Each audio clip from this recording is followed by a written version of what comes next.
Plusieurs semaines après les gages des autorités du ministère du Commerce, les prix des produits de grande consommation n'ont pas baissé. Pire, ils continuent de grimper. Dans certains cas, les produits ont même disparu sur le marché. Riz, huile, viande et poissons, bien d'autres aliments sont toujours inabordables. Les consommateurs crient ras-le-bol et appellent les autorités à prendre des mesures fortes. Les nouvelles de la campagne agricole dans la région du plateau central, les grosses frayeurs liées aux attaques des chenilles légionnaires et des inondations des champs ont fait place à de l'espoir. La situation s'est stabilisée, la pluviométrie rassure, constat dans quelques champs à suivre dans ce journal. En sport, c'est demain à 16h en temps universel que les étalons du Burkina vont affronter les MENA du Niger dans le cadre des éliminatoires de la Coupe du Monde Qatar 2022. Une première journée décisive pour la qualification à la Coupe du Monde.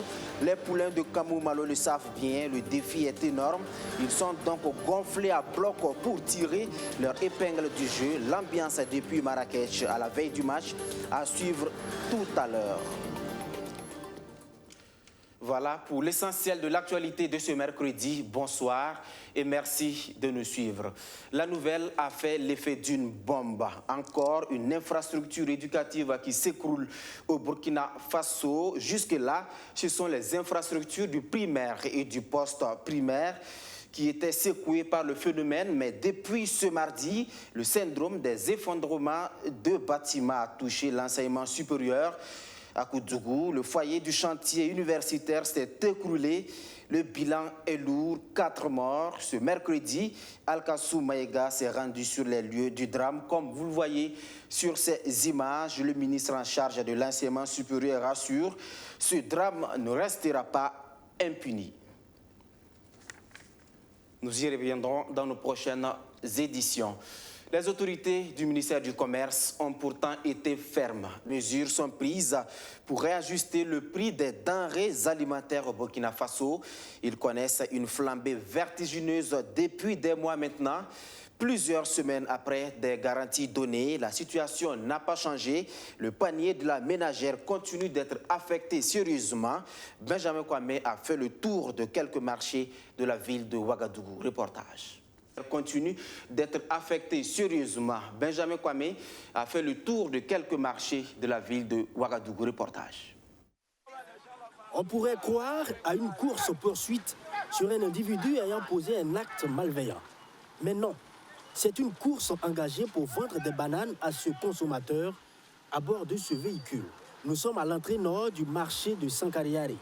Ici, c'est le quotidien de ce jeune Burkinabé qui tentent d'avoir leur pitance quotidienne malgré le coût du régime de bananes devenu cher sur le territoire national. Moi, je vends des alocos. Comme les frais de transport sont un peu chers, voilà, les patrons, ils ont essayé d'augmenter ça un peu. Quoi. Avant, on vendait ça 10 à 500, mais à l'air, là, on ne peut pas vendre ça comme ça. Si ce n'est pas 6 à 500, 5 à 500. Au Dissillard, cette fillette, vendeuse ambulante qui semble aussi connaître l'augmentation des coûts de ces denrées de première nécessité, bien qu'étant écolière en vacances. Je vends l'eau et puis les autres, même si lui là, on veut payer, lui là, son prix là est augmenté. Même lui, 100 francs, même, ça ne suffit rien. Dans cette boutique, ces bouteilles d'huile d'1 litre sont vendues à 1100 francs ou 1200 francs CFA au lieu de 800 francs par endroit en raison de 20 000 ou 20 500 francs le bidon de 20 litres. Pourtant, il y a quelques mois en arrière, ces bidons étaient à 16 000, nous confient les commerçants. Pareil pour certains sacs de riz qui passent de 18 000 à 18 500. Et le maïs, notamment moulu, utilisé pour le taux. Un mets local n'y échappe pas. Actuellement, là, le maïs est devenu cher. C'est pour cela que nous aussi, on vend la farine la chère. Les plats de 40 plats, là, ça fait 22 000. Si vous vendez ça à 750, l'argent n'arrive pas. Jusqu'à 1000 francs. Les demi, c'est 500. Donc, si tu fais ça, pour t'en sortir aussi, tu peux gagner un peu. Sans quoi, si tu vends ça à 750, il n'y a même pas de bénéfice là-bas. La Ligue des consommateurs, bien au parfum de cette augmentation, ne manque pas d'exemples pour illustrer les propos de ces commerçants. Nous avons, le dimanche passé, j'ai fait un tour au niveau d'un marché de la place où le plat Yoruba, comme il l'appelle, Le plat Yoruba donc de haricots se négociait à 1700 francs. Et ce n'est pas tout. Il y a aussi la farine de blé importée, la tomate, l'oignon, le chou et la viande. Les commerçants soulèvent comme raison le coût du transport, les restrictions liées à la Covid-19 et l'insécurité dans certaines zones du pays. Avec os là, 2500 de kilos. Et sans os, c'est 3000 de kilos. C'est encore de sécurité là. Les gros caisses là même ça vaut 40 000 comme ça. C'est devenu cher. Maintenant, la tomate là, ce qui est sur votre table là, c'est combien maintenant? C'est 2 à combien? 3 à combien? C'est 3 à 100 francs, 4 à 200, 2 à 100 francs. La raison liée à la Covid-19 est objective selon la Ligue des consommateurs du Burkina. Mais il importe d'avoir un suivi pour éviter des exagérations. Lorsque vous allez dans une boutique aujourd'hui, vous avez un prix. Le lendemain, vous venez, vous avez un autre prix, alors que c'était toujours le même produit. Et là, il y a quelque chose quand même à faire. Et ce qu'il faut faire, c'est la solidarité entre les consommateurs, attirer l'attention des commerçants qui s'activent à varier les prix des produits d'un endroit à un autre. Lorsque vous constatez des augmentations erronées de cette façon, même si on ne peut pas l'amener à réduire, mais il faut attirer son attention de façon à ce qu'il sache qu'on suit l'évolution des prix. En attendant que les jours à venir, les prix des produits chutent, commerçants et consommateurs appellent le gouvernement à poser des actes salutaires pour que de part et d'autre, il n'y ait pas de grincement de dents. Toujours sur le marché burkinabé, sachez que tous les aliments qui s'y trouvent ne sont pas sains pour votre santé. Récemment, par exemple, des substances nocives ont été découvertes dans un stock de thé consommé au Burkina Faso. Dans ce contexte, comment assainir notre alimentation? Eh bien, un projet intervient dans ce sens depuis 2019. Un projet de sécurité sanitaire des aliments coordonné par le Centre international de recherche en élevage qui marque une halte pour évaluer ses actions. Il est également question de faire la revue des parties prenantes du projet. Justin Amonto nous en dit plus. Promouvoir la sécurité sanitaire des aliments à travers une approche offre-demande au Burkina Faso. C'est le souhait du Centre international de recherche en élevage. Ce 27 août, les acteurs du projet effectuent sous le parrainage du ministère de la Santé une mise à jour des parties prenantes de ce projet à mi-parcours. Récemment, nous avons découvert des substances nocives dans certains thés qui circulent et qui sont consommés au Burkina. C'est vous dire qu'aujourd'hui, nous devons faire en sorte que nous puissions maîtriser l'environnement alimentaire et faire en sorte que tous les aliments qui sont impropres à la consommation et qui rentrent au Burkina puissent mettre hors d'état de consommation afin de préserver la santé de nos populations. Débuté en 2019, le projet est coordonné par le Centre international de recherche en élevage. Le projet consiste à renforcer la capacité des acteurs de la filière volaille et légumes et puis à renforcer la capacité des régulateurs de la sécurité sanitaire des aliments et puis à sensibiliser les consommateurs pour qu'ils puissent acheter des aliments sains et propres pour réduire l'impact de ces bactéries-là sur leur santé. Donc jusque-là, le projet vient de commencer il y a 1 an et demi. Et parmi les acquis, on a la caractérisation des chaînes de valeur et puis des risques au niveau de la volaille et puis des légumes. Et puis on est en train de développer des modules de formation qui sont adaptés au contexte local en se basant sur les résultats de recherche. Et puis on est en train de développer une campagne de sensibilisation de masse des consommateurs dans la région de Ouagadougou. Le projet est financé par la Fondation Bill et Melinda Gates avec l'appui du département pour le développement du Royaume-Uni et par le programme de recherche sur l'agriculture, pour la nutrition et la santé du groupe consultatif sur la recherche agricole internationale. Sécuriser les aliments dans nos assiettes devient donc une nécessité, comme vous avez pu le voir tout à l'heure, une nécessité d'autant plus que tout ce que l'on consomme, par exemple, comme alcool ou des médicaments, sont parfois toxiques et peuvent engendrer une inflammation du foie. ce qui peut entraîner une hépatite, une maladie silencieuse qui tue 1,4 million de personnes par an dans le monde. Le Burkina Faso n'est pas épargné. En face, les autorités préconisent des tests de dépistage devant aboutir à une vaccination.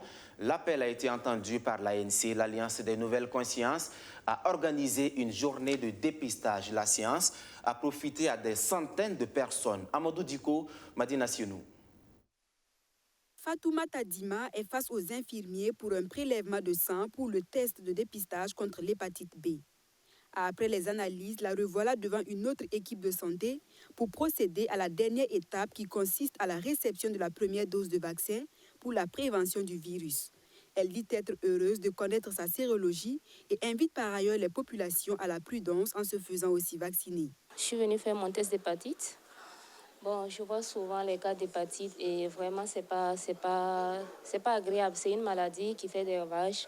Et s'il y a un vaccin qu'on peut faire pour se prévenir, autant prévenir que guérir. Et c'est pourquoi je suis venue ce matin faire mon vaccin.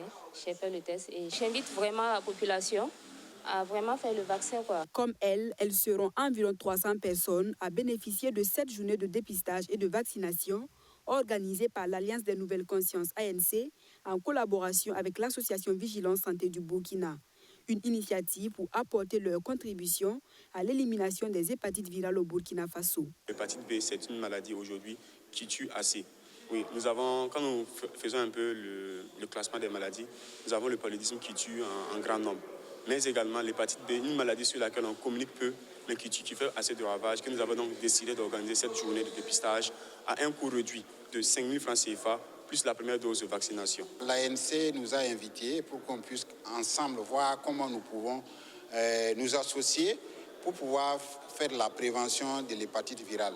D'abord le partenariat entre nous, ensuite la sensibilisation, et après la sensibilisation, nous passons à l'acte, c'est-à-dire nous faisons le dépistage, nous prélevons un tout petit peu du sang à travers le doigt, nous testons, et dès que le résultat est négatif, on passe à la vaccination pour prévenir contre cette maladie-là. L'ANC et ses collaborateurs veulent, à travers cette journée de dépistage et de vaccination contre l'hépatite B, susciter une prise de conscience collective sur les dangers causés par les hépatites virales afin d'éradiquer le phénomène au pays. Des hommes intègres.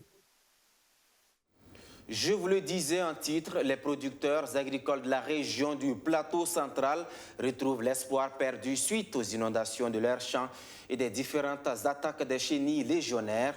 À leur côté, les équipes du ministère de l'Agriculture qui ont aidé au traitement des champs. La tempête semble donc passée et la situation stabilisée. On prévoit désormais atteindre les objectifs de production de départ, c'est-à-dire produire 252 000 tonnes de céréales. Maxime Ilboudo, Roméo Koïta. Le ministre en charge de l'agriculture dans le champ de Niébé de la coopérative féminine Teltaba à Nagréongo, dans la région du Plateau central. Salifou Ouedraogo et sa délégation constatent de visu l'évolution des récoltes. Ici, c'est la variété Komkale qui est cultivée sur une superficie de 3 hectares. Ici, cette année, les prévisions sont très bonnes parce que en matière de pluviométrie, nous n'avons rien à craindre. Actuellement, la pluviométrie est correcte et pour le moment, en tout cas, nous sommes convaincus que si ça continue comme ça, nous allons combattre la faim au Plateau central. Les récoltes augurent de bonnes perspectives, mais dans certaines localités, des attaques de chenilles légionnaires sur le maïs et le sorgho ont été constatées. Sur une superficie d'un peu plus de 2000 hectares prospectés, on enregistre un cumul d'infections d'environ 800 hectares de superficie, dont plus de 600 hectares traités. Outre les attaques, les fortes pluies tombées cette année dans cette zone ont noyé des plantations. La pluviométrie est telle qu'il y a quelques endroits où on sent quand même que des petites inondations. Mais aujourd'hui, nous sommes en train de montrer aux producteurs que la meilleure voie pour pouvoir s'adapter aux caprices climatiques, c'est surtout associer les cultures. C'est-à-dire que dans un champ où vous voyez où il y a un bas-fond, associer par exemple le sorgho et par exemple le riz. Ce qui fait que s'il y a beaucoup d'eau, le riz va en bénéficier et s'il n'y a pas beaucoup d'eau, c'est le sorgho qui va en bénéficier. Autre difficulté à laquelle fait face les agriculteurs, c'est le manque d'infrastructures de conservation des cultures. Une situation qui oblige certains à brader leurs récoltes. Ils demandent alors l'accompagnement du gouvernement dans ce sens. L'autre volet, c'est la mécanisation. Comment faire pour que les producteurs puissent avoir accès au labour à temps afin de booster davantage leur production? S'il y a la pluie, que les labours soient immédiats. Et dans ce cadre-là, il y a le système des CUMA, qui ont les coopératives d'utilisateurs de matériel agricole, qu'on est en train de mettre par commune. Et cela va permettre de les doter des tracteurs qui vont donner des services de labour. Au-delà de ça, c'est au niveau des intrants. Au niveau des intrants, les producteurs veulent que nous puissions faire en sorte que ce ravitaillement se fasse à temps et en grande quantité. Et le gouvernement a trouvé la solution en mettant en place la CAIMA. La CAIMA qui, dès cette année, est opérationnelle et qui a permis de pouvoir mettre à la disposition des producteurs près de 17 000 tonnes d'engrais. Le ministre Salif Ouedraogo et sa délégation ont également visité l'unité d'étuvage de riz de Moctedo. Là aussi, le ministre a pu s'imprégner des réalisations et des conditions de travail des transformateurs de riz. L'agriculture qui figure en pôle position dans les filières dites porteuses en entrepreneuriat, des projets agricoles, mais aussi de l'artisanat qui séduisent l'AFP-PME, l'Agence de financement et de promotion des petites et moyennes entreprises, a initié une formation à l'intention de 350 jeunes porteurs de projets dans les 2 domaines cités plus haut. Le lancement de la formation est intervenu le 30 août dernier. Maxime Ilboudo, Benjamin Kwame. Ils sont 350 jeunes venus des régions de la boucle du Mouhoun, des Hauts-Bassins et du centre qui bénéficient d'une série de formations sur les filières porteuses dans le secteur agroalimentaire et de l'artisanat. Sélectionnés dans le cadre du projet d'appui à la transformation de l'économie et à la création de l'emploi, ces jeunes, durant une quarantaine de jours, seront outillés sur les techniques de production, de transformation, de conservation et de commercialisation des produits forestiers non ligneux, des fruits et légumes et des produits de la pisciculture. Je pense que ces sessions de renforcement de capacité initiées vont dans ce sens, justement, de pouvoir accompagner les femmes, les jeunes, les petites et moyennes entreprises à travers des renforcements de capacité et à travers des actions qu'ils peuvent mener de manière concrète sur le terrain pour sortir de cette pauvreté. Nouridine Zungrana, étudiant en 5e année de pharmacie, bénéficie du soutien de l'Agence de financement et de promotion des petites et moyennes entreprises. Il veut produire en grande quantité l'artémisia, une plante médicinale qui intervient dans le traitement du paludisme. C'est un projet qui consiste à produire des plantes médicinales, à valoriser nos plantes médicinales et à travailler à contribuer aussi pour la lutte de certaines maladies, par exemple le paludisme. Et moi, ce que j'ai sélectionné comme plante médicinale, c'est l'artémisia, la plante qui soigne le palu. Donc, c'est de produire cette plante massivement et de pouvoir contribuer aussi à lutter contre le paludisme. Plus de 500 candidatures ont été enregistrées pour 350 postes à pourvoir. Au regard de l'engouement, l'Agence de financement et de promotion des petites et moyennes entreprises entend organiser d'autres sessions de formation pour répondre aux exigences du marché. En termes de sélection, c'est d'abord ceux qui sont déjà retenus pour l'incubation, le programme d'incubation. Ensuite, ce sont ceux qui ont bénéficié de financement auprès de l'AFP-PME, justement parce que certains ont besoin de renforcer leur compétitivité à travers la qualité de leurs produits ou pour un meilleur accès au financement. Nous pensons que si nous renforçons leur capacité, ça devient des acteurs qui comptent pour nous et pour les autres acteurs du financement. Ce renforcement de capacité des jeunes porteurs de projets bénéficie également de l'accompagnement de la BAD, la Banque africaine de développement.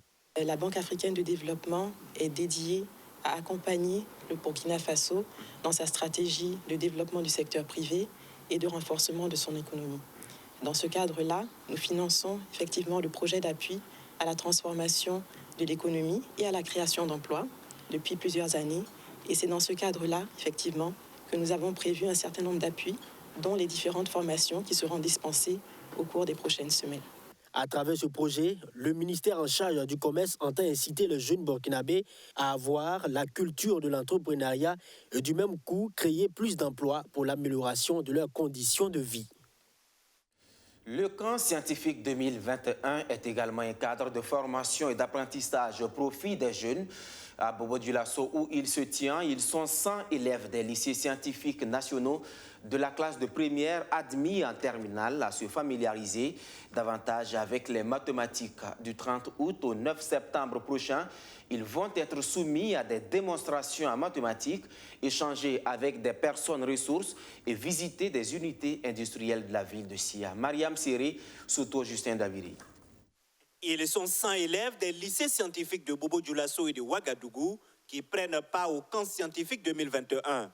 Organisé par le ministère en charge de l'Éducation nationale, ce camp scientifique va permettre à ces élèves, durant une semaine, de se familiariser davantage avec les mathématiques.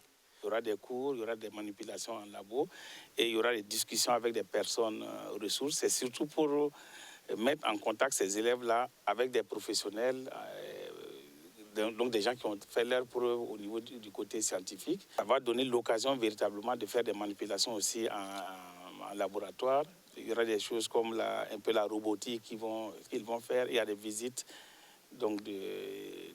d'unités industrielles ici à Bobo aussi. Donc on pourrait voir ça comme, on parle de camps scientifiques, oui, mais on pourrait voir aussi un peu comme des cours de vacances, si on peut parler comme ça.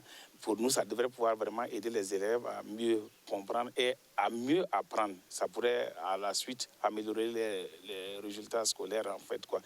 Notamment en terminale, puisque ces enfants-là vont en terminale l'année prochaine. De façon pratique, les formateurs vont aborder avec les participants plusieurs notions, notamment les différents types de démonstrations en mathématiques, des cours sur les transformations tant dans le temps que dans l'espace. À la fin de la formation, ils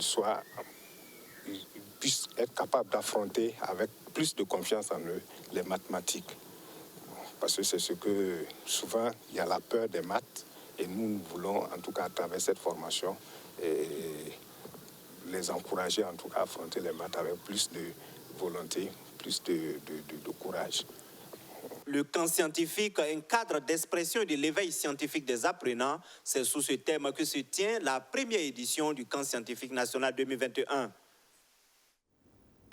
Ziniaré, dans le plateau central, a un nouveau chef de canton avec essentiellement 2 missions assignées par le Mogo Naba Bango.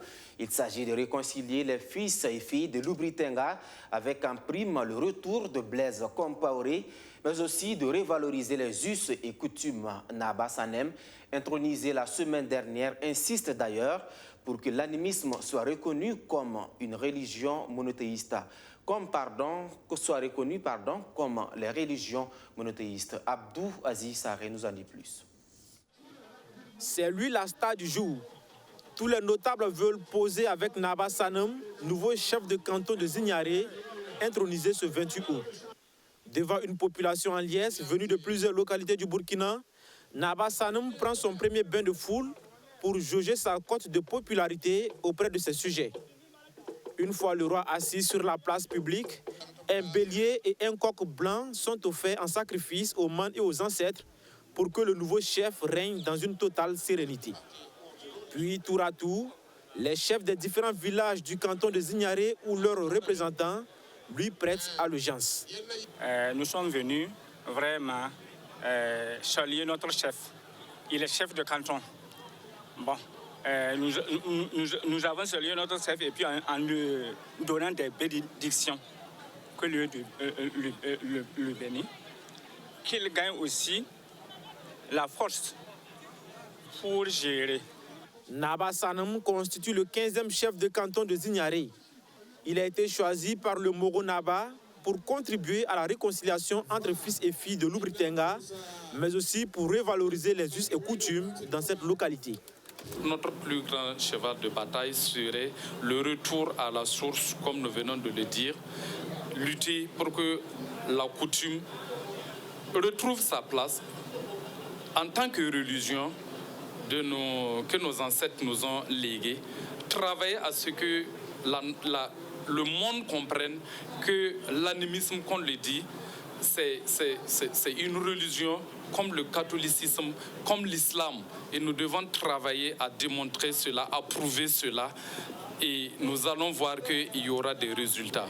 Dans moins de 6 mois vont se tenir les festivités du 11 décembre à Zignaré, chef-lieu de la région du Plateau central. Et Naba Sanem voudrait la commémorer en présence de l'ex-président Blaise Compaoré. Et le retour du président Compaoré aujourd'hui n'est pas un problème totalement politique, mais un problème de réconciliation, un problème de cohésion. Et je pense que nous n'allons pas travailler en dehors de ramener la paix au Burkina Faso. Et je pense que le politique, a commencé par le président du Faso, c'est ce qui cherche aujourd'hui à ramener tous les fils et filles du Burkina pour qu'ensemble nous puissions nous réunir et lutter toujours contre ce mal qui ronge le Burkina Faso. Et d'ailleurs, même dès que nous allons sortir de ces grands boubous, et je pense que ça fait partie également de notre lutte, la paix, surtout la paix sociale. Cette cérémonie coutumière, ponctuée d'une grande fête à la hauteur de l'événement, se poursuit jusqu'à l'aube avec des prestations musicales traditionnelles d'envergure. Les étalons au grand complet pour leurs 2 premiers matchs dans le cadre des éliminatoires de la Coupe du Monde Qatar 2022. Le premier match le plus important selon le coach, c'est celui contre le Niger et il aura lieu demain sur le coup de 16 h en temps universel, une journée avant la confrontation Kamou Malo, et les préparateurs physiques ont de bonnes sensations quant aux conditions techniques et physiques des sélectionnés. Du côté des joueurs, tous sont conscients. Ce premier match est décisif pour la sélection. Ils l'ont dit à notre envoyé spécial à Marrakech, Arsène Konditamdi. C'est ici, au grand stade de Marrakech, que les étalons du Burkina Faso, privés du stade du 4 août, vont affronter le Niger. Un match comptant pour les éliminatoires de la Coupe du Monde Qatar 2022. Et à écouter le coach Kamou Malo, les étalons sont déjà en très bonne forme. Il a confiance en l'ensemble du groupe qui a été convoqué et les sensations sont déjà bonnes et il espère en tout cas une victoire en ce qui concerne le match qui aura lieu face au Niger. Déjà, il ne se focalise pas sur le match face à l'Algérie. Toute l'énergie est concentrée sur le Niger. Il faut absolument prendre les 3 points pour mieux préparer la rencontre face à l'Algérie. Ma projection actuelle, c'est sur le match contre le Niger. C'est le match le plus important. C'est le match qui va en tout cas poser les jalons en tout cas de notre futur. J'ai vu hier, des garçons très motivés et puis très affûtés parce qu'on a constaté moins de déchets en tout cas techniques chez les uns et les autres et c'est déjà de bonne augure. Alors je pense que cette préparation se déroule très bien. Cette sélection est un mélange de joueurs expérimentés comme Brian Dabo et de nouveaux venus comme Botu et Fiacre Kwame qui font leur premier pas avec l'équipe A. Mais à ce rendez-vous, tous les joueurs doivent être prêts à prouver qu'ils méritent leur place. J'aime pas forcément le mot cadre parce que pour moi, cadre, c'est sur le terrain. Ça veut dire aujourd'hui, s'il y a un jeune qui vient d'arriver de n'importe quel club, de D2, de D1, même de national, s'il prouve sur le terrain que c'est un cadre, il sera cadre tout le long du cycle. La sélection nationale, pour moi, c'est une famille. On est en famille, donc il n'y a personne qui est au-dessus de l'autre. Et c'est ce que j'essaye un peu de dire aux jeunes. C'est venez vraiment sans appréhension, sans rien. On est tous cadres. Kamou Malo a aussi à sa disposition des atouts offensifs à faire valoir. Hassan Bandé, par exemple, est l'auteur de 4 buts et une passe décisive en seulement 6 matchs en première division croate. Là, on a 2 matchs comptant pour les éliminatoires mondiales 2022 au Qatar. Et déjà, en tant que l'un des goléadors de cette sélection-là, est-ce que vous vous sentez prêt pour relever le défi? Oui, on est conscient de l'enjeu de ces matchs. C'est 2 matchs très importants concernant les éliminatoires de la Coupe du Monde. Et voilà, entre début de saison, on est motivé, on est là, donc on est prêt pour tout donner. Il faut d'abord entamer ça avec beaucoup de sérénité avant de penser à l'autre match. C'est comme vous le dites, le Niger, c'est un pays qui joue aussi au football. Donc voilà, il ne faut pas sous-estimer. On espère jouer le match à fond. Le match va se jouer à 17 h heure locale, 16 h en temps universel. Covid-19 oblige, la rencontre devrait se tenir à huis clos. Après le Niger, demain 2 septembre, le Burkina va aussi affronter l'Algérie le 7 septembre prochain, toujours ici, au grand stade de Marrakech.